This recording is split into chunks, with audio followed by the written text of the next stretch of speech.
Halo kakak, berhubung ini adalah kisah novel jadi kemungkinan video dan narasi tidak sama, dukung like, komen dan subscribe kakak, semoga bisa terhibur, selamat mendengarkan.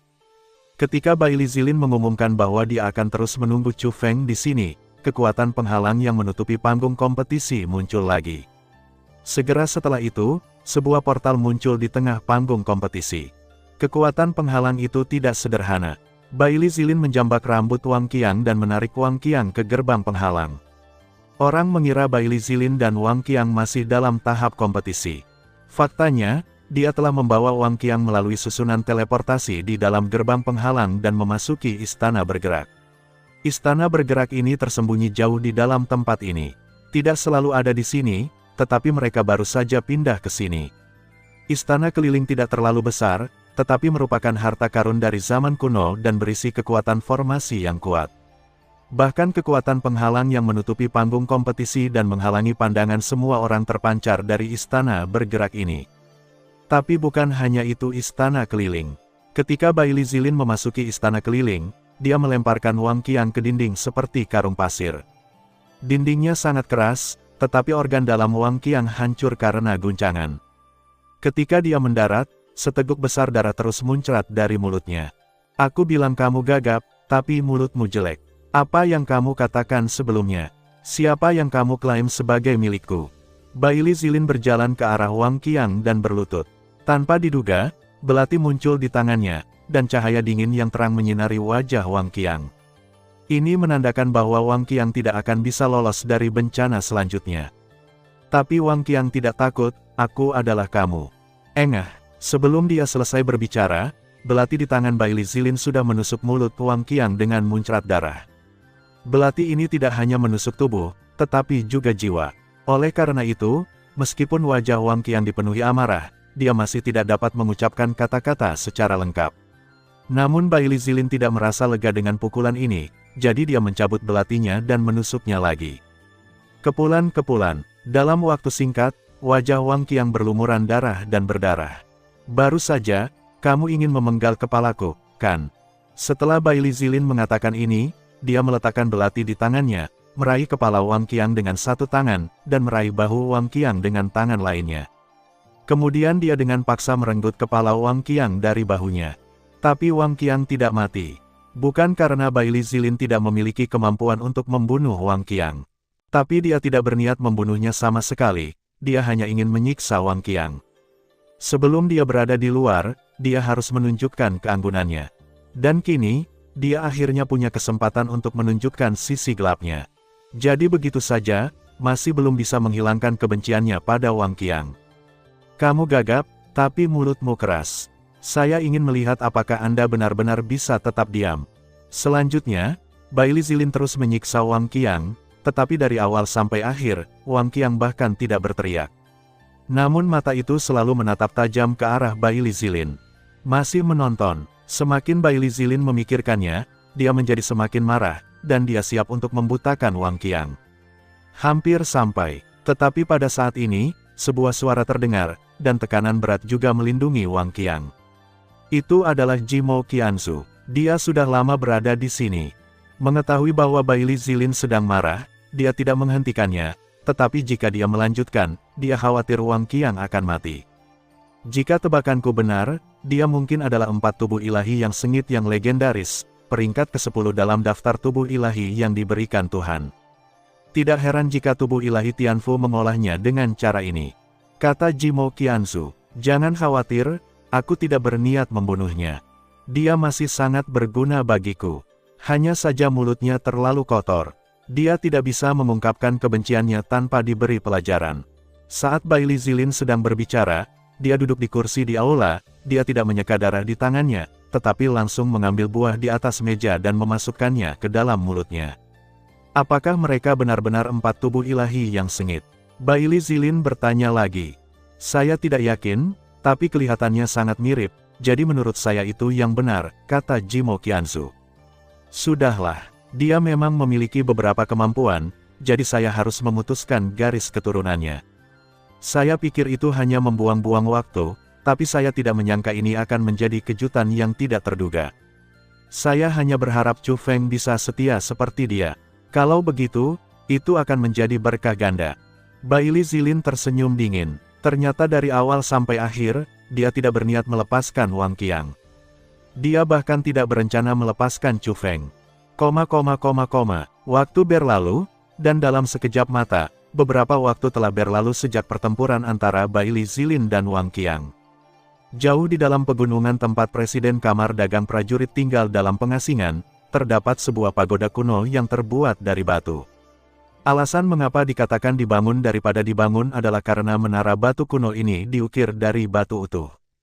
Saat ini menara tersebut dikelilingi oleh arogansi, seperti badai, dan pemandangannya cukup mencengangkan. Setelah beberapa saat, kesombongan perlahan mereda, dan sosok Ziling keluar.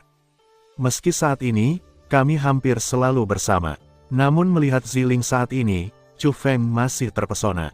Kecantikan Ziling masih berlanjut hingga saat ini. Hanya saja Ziling kini lebih anggun dari sebelumnya.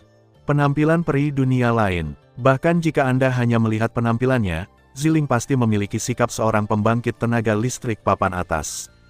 Saudara Chu Feng. Tapi saat Ziling membuka mulutnya, kata-katanya yang intim ditambah dengan nadanya yang lembut dan bahkan sedikit centil. Tapi tiba-tiba, dia berubah dari orang yang kuat dan berkuasa menjadi wanita kecil yang lucu. Sepertinya kali ini, ada harapan untuk melangkah ke alam dewa sejati dalam satu gerakan. Ya, sumber daya pelatihan yang diberikan senior kami sungguh luar biasa. Hanya saja saudara Chu Feng, nafsu makanmu terhadap darah terlalu besar. Meskipun kamu sangat pandai memurnikannya, itu sangat sulit sehingga kamu tidak dapat menerobos. Menyebutkan hal ini, Ziling agak mengeluh pada Chu Feng. Selama berada di sini, Presiden Kamar Dagang Prajurit selalu memberinya sumber daya pelatihan.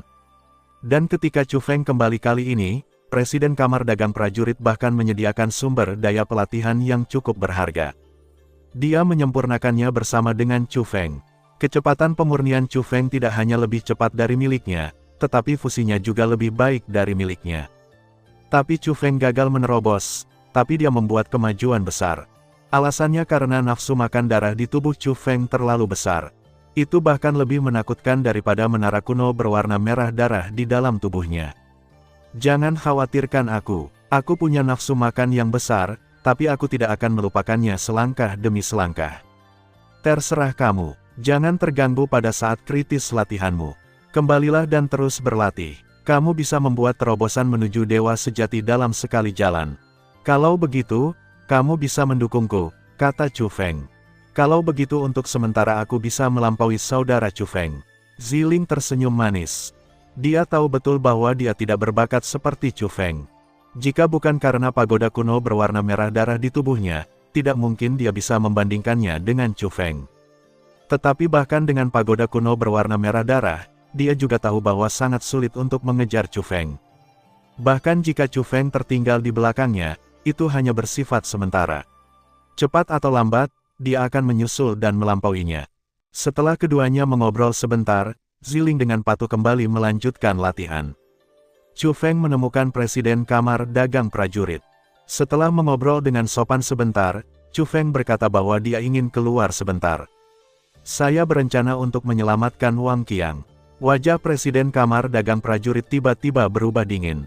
Tempat ini sepertinya terisolasi dari dunia, namun dia menemukan bahwa Chu Feng telah mengamati situasi di luar. Jadi meskipun dia tidak memberitahu Chu Feng tentang Wang Qiang untuk pertama kalinya, seiring berjalannya waktu, Chu Feng sendiri yang mengetahuinya. Benar saja, saya tidak bisa menyembunyikan apapun dari senior. Wang Qiang adalah saudaraku yang sudah meninggal, aku pasti akan pergi. Jika kamu ingin pergi, aku tidak akan menghentikanmu. Tapi aku tidak akan pernah membantumu. Karena kamu sendiri yang mengetahuinya. Sejak kamu menaklukkan asal-muasal denyut nadi, kamu telah menjadi mangsa di mata semua kekuatan di dunia seni bela diri saat ini. Itu adalah permainan, disiapkan untukmu. Jika kamu bersikeras untuk pergi, kamu tidak hanya tidak bisa menyelamatkan Wang Qiang, kamu juga akan melukai dirimu sendiri. Kata Presiden Kamar Dagang Prajurit. Aku tahu ini berbahaya, tapi aku tidak bisa menahannya. Itu saudaraku yang baik, aku tidak bisa mengabaikannya. Bahkan jika itu bukan dia, tapi seorang senior, aku tetap tidak akan mengabaikannya, kata Chu Feng. Begitu Chu Feng mengucapkan kata-kata ini, Presiden Kamar Dagang Prajurit sedikit terkejut, dan keterkejutan muncul di matanya yang sedikit berubah.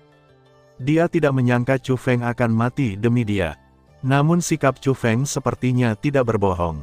Namun segera, ketidaksenangan muncul lagi di wajahnya. Bahkan jika aku benar-benar dalam bahaya, aku tidak ingin kamu pamer. Kesetiaan yang tak kenal takut hanyalah kurangnya otak.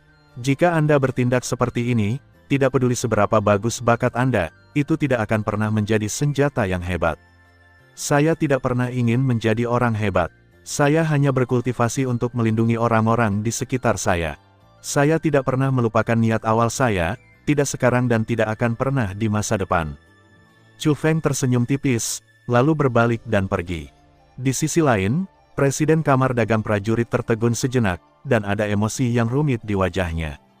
Terima kasih sudah mendengarkan kakak dan yang sudah subscribe. Untuk yang belum subscribe yuk subscribe kakak dan yang minat support jadi member klik tombol gabung kakak. Semua cerita sudah Mimin simpan di playlist supaya bisa kakak ikuti. Bila suka cerita Mimin jangan lupa subscribe channel Mimin dan share channel Mimin ke seluruh penjuru benua. Terima kasih.